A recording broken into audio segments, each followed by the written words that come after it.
जय श्री कृष्ण मित्रों, स्वागत है आपका श्रीमद् भगवद गीता की एक नई श्रृंखला भगवद गीता की सीख में। श्रीमद् भगवद गीता और भगवद गीता के ज्ञान के बारे में आपने बहुत से लोगों से सुना होगा, लेकिन फिर भी अक्सर आपके मन में यह संशय अवश्य रहता होगा कि आप भगवद गीता का अर्थ सही से नहीं समझ पाते या फिर अपने जीवन की वर्तमान परिस्थितियों के अनुसार भगवद गीता के ज्ञान को ग्रहण नहीं कर पाते, अपने रोजमर्रा के जीवन में इसका उपयोग नहीं कर पाते। प्रिय मित्रों, मैं बलवंत सिंह जोधा इस अनमोल साथी चैनल पर अब आपके समक्ष प्रस्तुत कर रहा हूं श्रीमद् भगवद गीता की एक बहुत ही सरल व्याख्या।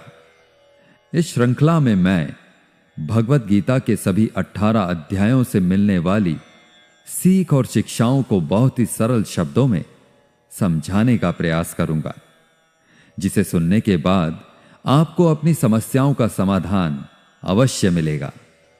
आप सोचेंगे कि क्या विशेष है इस गीता में? मित्रों, गीता में अगर कुछ विशेष है तो वह है श्री कृष्ण। बाकी हम सब तो निमित्त मात्र हैं, लेकिन फिर भी मेरा पूरा प्रयास रहेगा कि मैं बहुत ही आसान और सरल शब्दों में आप तक इस पवित्र ज्ञान को पहुंचा सकूं।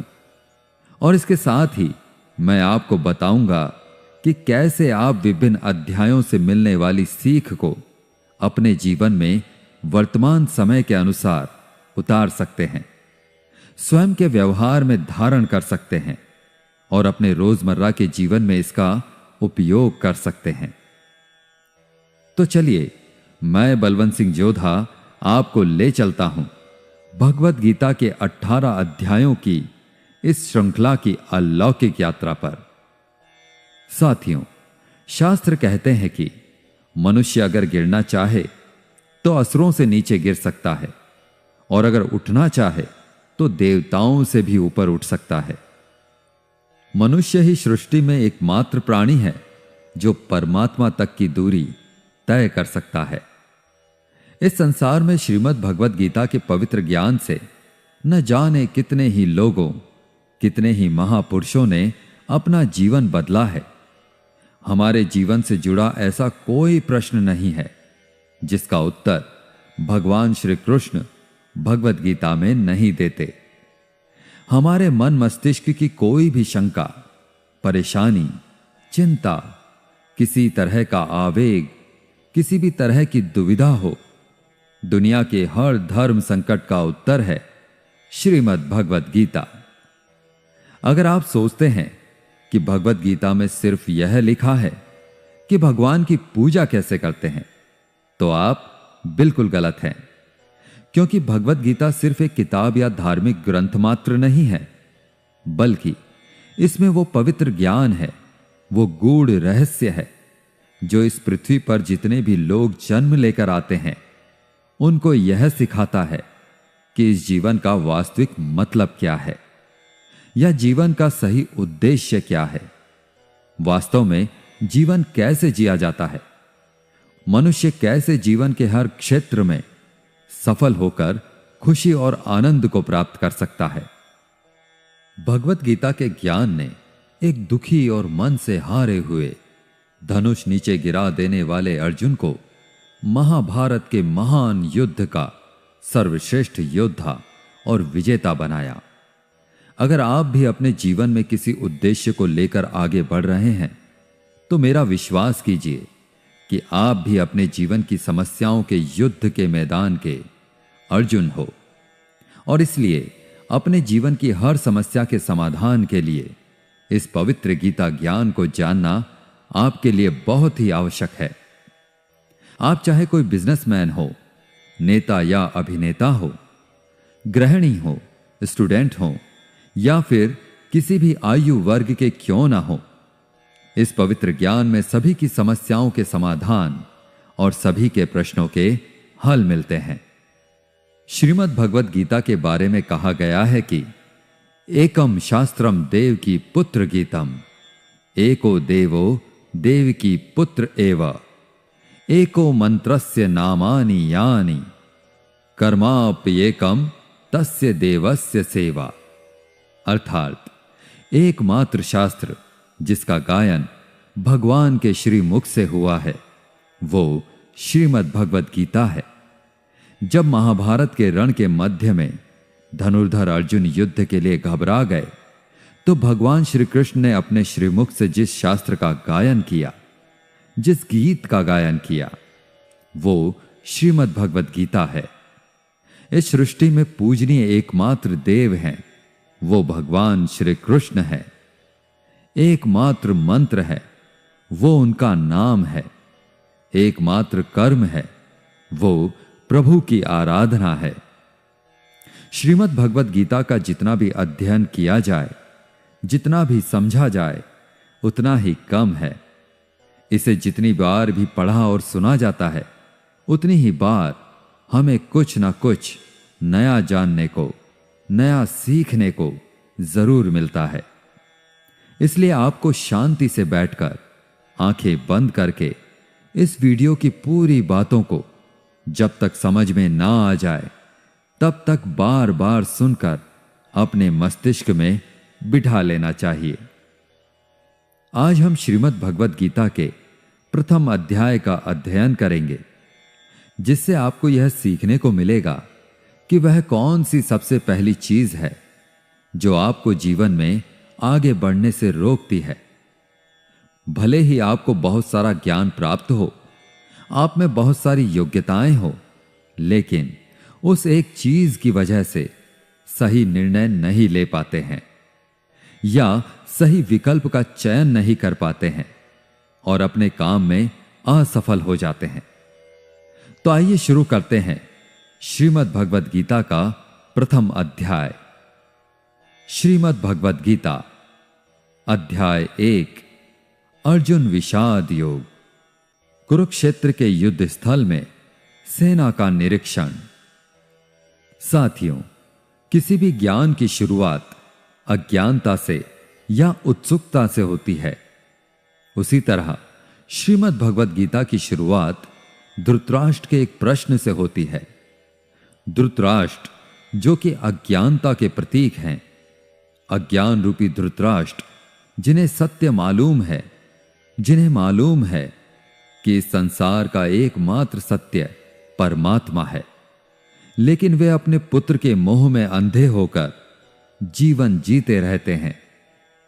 सबको मालूम है कि धृतराष्ट्र जन्म से अंधे थे, फिर भी उन्होंने महाभारत के युद्ध को देखा।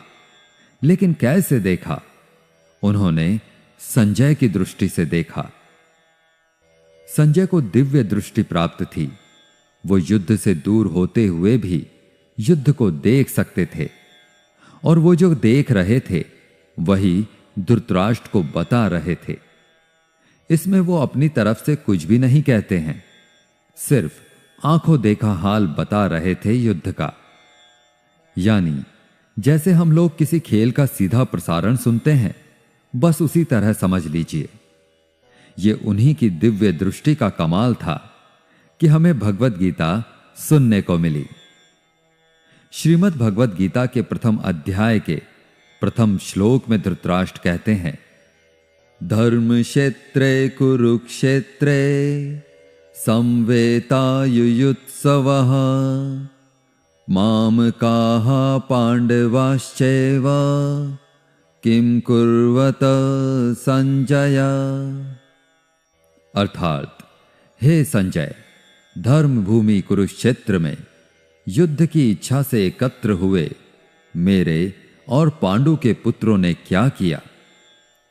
जैसा मैंने बताया कि धृतराष्ट्र अज्ञानता का प्रतीक हैं और संजय प्रतीक हैं संयम के, धैर्य के। जो अज्ञान है वह मन के अंदर है। अज्ञान से जो मन ढक चुका है वह धृतराष्ट्र है, लेकिन वह संयम रूपी संजय के माध्यम से देखते हैं, सुनते हैं, समझते हैं और जानने की कोशिश करते हैं कि सही रास्ता आखिर क्या है। यह वही है जिनका जब तक पुत्र जीवित रहेगा, यानी कि मोह रूपी दुर्योधन जीवित रहेगा, इनकी दृष्टि हमेशा विकारों पर रहेगी, हमेशा कौरवों पर रहेगी। धृतराष्ट्र अंधे थे, देख नहीं सकते थे, लेकिन आंखों से अंधे थे, मन और मस्तिष्क से नहीं। उन्हें पता था कि वो धर्म के साथ नहीं है, क्योंकि धर्म तो वहां होता है जहां श्री कृष्ण थे। अपने पुत्र मोह में उन्होंने शांति की जगह युद्ध को चुना था, लेकिन वो जानते थे कि इस युद्ध को जीतना आसान नहीं होगा।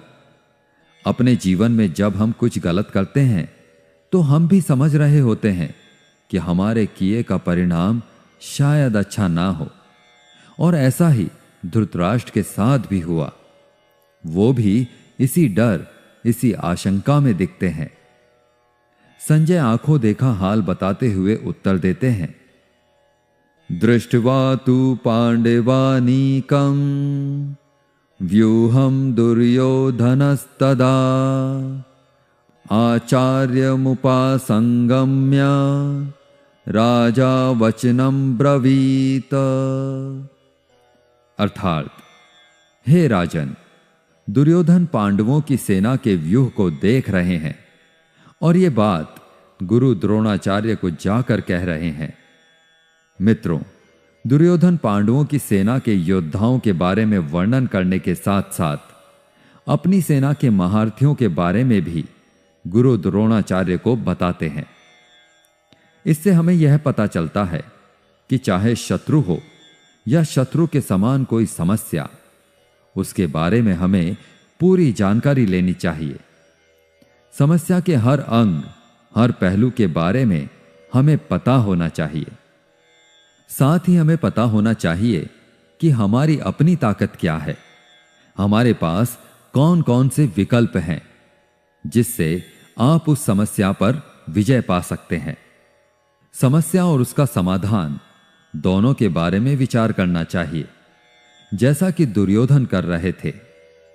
श्रीमद् भगवद गीता के प्रथम अध्याय के प्रथम भाग में महाभारत के चरित्रों की बात हो रही है। यहां पर प्रत्येक महारथी की बात हो रही है। कौन सा महारथी जो है वो जाकर के शंख बजा रहा है, कौन सा महारथी जो है वो सेना के बारे में बता रहा है। चारों तरफ युद्ध शुरू करने के लिए शंखनाद हो रहे हैं। कौरवों में दुर्योधन बहुत खुश हो रहा था, क्योंकि उसके पास बहुत ही बड़ी सेना थी। भीष्म पितामह थे, गुरु द्रोणाचार्य, गुरु कृपाचार्य और कर्ण जैसे बड़े बड़े योद्धा थे। पांडवों की सेना में अनुराग रूपी अर्जुन, भाव रूपी भीम, धर्म रूपी युधिष्ठिर सहित पांचों पांडव, भगवान श्री कृष्ण और अभिमन्यु आदि थे। यह युद्ध पूरी तरह से पारिवारिक युद्ध ही था। पांडवों और कौरवों के लिए गुरु द्रोणाचार्य और कृपाचार्य दोनों एक ही थे। भीष्म भी एक ही थे। साथ ही साथ पांडव और कौरव खुद भी आपस में चचेरे भाई थे। लेकिन हर कोई जीतने के उद्देश्य से रणभूमि में आया हुआ था। इस अध्याय के 15वें श्लोक में संजय धृतराष्ट्र को बताते हैं कि पांचजन्यम ऋषिकेशो देवदत्तम धनंजयः पौंड्रम दध्मो महाशंखम भीमकर्मा वृकोदरः। अर्थात ऋषिकेश श्री कृष्ण ने अपना पांचजन्य शंख बजाया, अर्जुन ने देवदत्त शंख तथा अति भोजी एवं अति मानवीय कार्य करने वाले भीम ने पौंड्र नामक भयंकर शंख बजाया। इस श्लोक में भगवान श्री कृष्ण को ऋषिकेश कहकर संबोधित किया गया है, क्योंकि वे ही समस्त इंद्रियों के स्वामी हैं। सारे जीव उनके भिन्न अंश हैं, अतः जीवों की इंद्रियां भी उनकी इंद्रियों के अंश हैं।